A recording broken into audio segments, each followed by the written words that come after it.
We read in the Bible that before cockroach 3 times, he will deny Jesus Christ. Bola Tinubu remains a very respected senior brother. He has a right to his opinion. But he forgets to do that even when Peter denied Jesus 3 times, he still made him the head of the church. He still built the church on him. It is the rock on which he built the church. Notwithstanding the denial that God found him wanting to build that rock. And I'm saying that trust this country to me.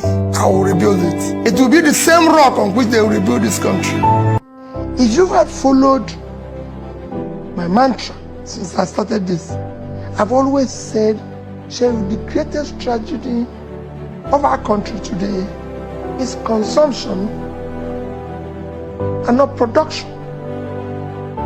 It is sharing and not creating. I said I want to move the country from consumption to production. A country of 200 million people with a land size of 923,000 square kilometers cannot produce or feed itself. No export.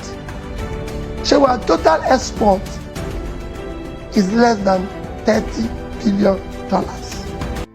If you borrow from production, Ruben, you get it right.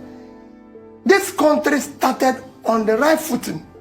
The first loan ever requested by this country was in June 1964 by Tafa Balewa. Ruben, you're a student of history. Go and read what he wrote to the World Bank requesting to borrow $82 million to build Kainji Dam, to produce 760 megawatts. In 1964. Imagine if we are going to do it on that trajectory today. Ruben, imagine where we will be. Even if you read the World Bank reply to him, they said, you are ambitious and right thinking this will simulate the economy of your country. That's the way our father started. Today, Kainji Dam 58 years, 60 years after, is still standing. Ruben, we can't find the money we borrowed yesterday anywhere. Not even in Collapse building. Nobody knows where it is. We need to shut down cost of governance. No state government needs a house in Abuja. The governor doesn't live in Abuja. Nobody wants to kill you.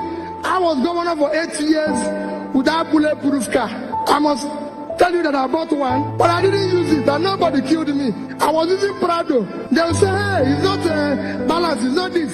I don't think they keep telling me that government vehicles, because of the high traffic, is every 6 months. I said, wait, if you remove this car from here, because you know what they do? They take it into auction and say, I said, no, this car is here for the term. We will use it. It's optional. What do people think you're doing to yourself? We were owing gratuities and pension on people for 35 billion. We were able to pay it because we have to shut down everything. I said, this cannot happen. Nobody will ever tell you that he came to a party while I was governor for 8 years. It's not a party, it's not a nightclub. No, it's governor's lodge. When I finish, I go home. If anybody wants to dance, he goes to nightclub. That is his business.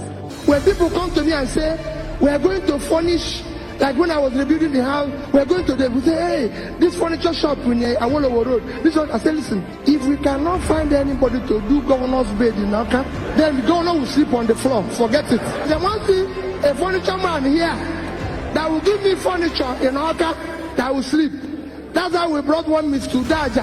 Have you ever seen anybody in this country who walked into the bank and was giving money based on intellectual capital? They will tell you to bring your grandmother's house, your father's old house, by the time you finish it, that's it. The gate was giving $1 million. Go and do the history of Microsoft by a bank. A young boy who was in a garage, Steve Jobs and his friend Wozniak was given $2 million. Who would have given them that type of money here? Nobody. The government will not support you. You do anything here, the government will not patronize you. They will not patronize the white man. Let nobody tell you there's not enough money. No. Tell me what a governor in Nigeria needs to dispatch riders. What for? Today, people are celebrating Innocent. The only thing why Innocent was functional, when Innocent started his he came to me. I said, Innocent, since you are in Anambra State producing vehicles and you're employing thousands of people from this state and surrounding, we will be your highest customer. Go and tell me whether you can produce a bus. Said yes. Pick up for police. Said yes. I said, how about G's for traditional rulers? Said yes.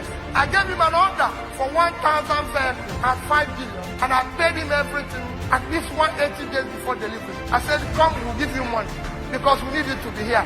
We paid everything up front. I told you before that when I was buying it, oh, the chiefs, everybody said they won't use it. If it fail break, if you say, don't worry, we will not bother. No matter the number of people he killed, the ones who remain in Anambra. But we're going to buy the third.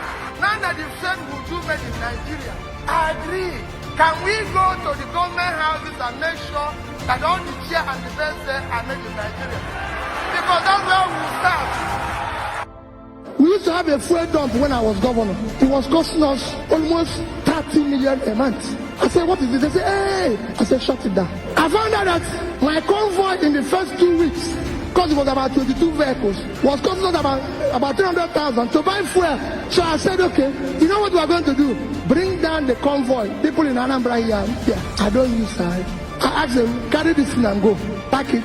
My convoy is 5 vehicles. And you cannot buy fuel unless I'm inside the car. So I will pay them. No more. I have 2 lovely children that are graduates. I was the only person who is governor and bank chairman, not them. Nobody elected them one. They have to look for a job. They have to do what they need to do. Take back your country. This country belongs to you. It is your future that they are toying with. You must take it back from them. I've never said, Ruben, I've never said I'm against borrowing. I said I'm against reckless borrowing. I'm against borrowing for consumption. Okay. Let's be more analytical in this. We have borrowed in Nigeria from 2000, call it from 2008 to date.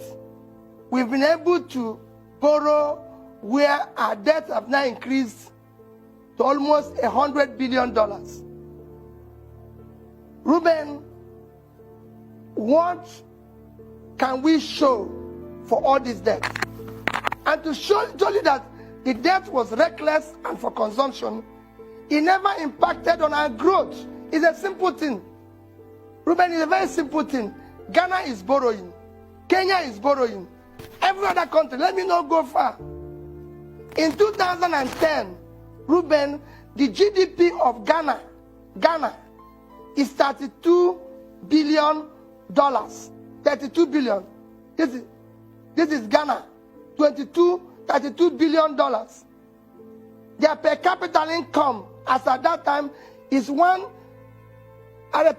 is 1,300 Ghana. In 2019, Ghana GDP is $64.5 billion. Their per capita is 2,200. So within this period, their economy have doubled, their GDP have doubled. In Kenya, it's a similar situation. Kenya have moved from $40-something billion to 87. Their GDP have moved from 900, and their per capita have moved from 950 to 1,700. That is a country. In our own case, as at 2010, when we started reckoning all this borrowing, our per capita was 2,300. Today is 1,920. So something is missing.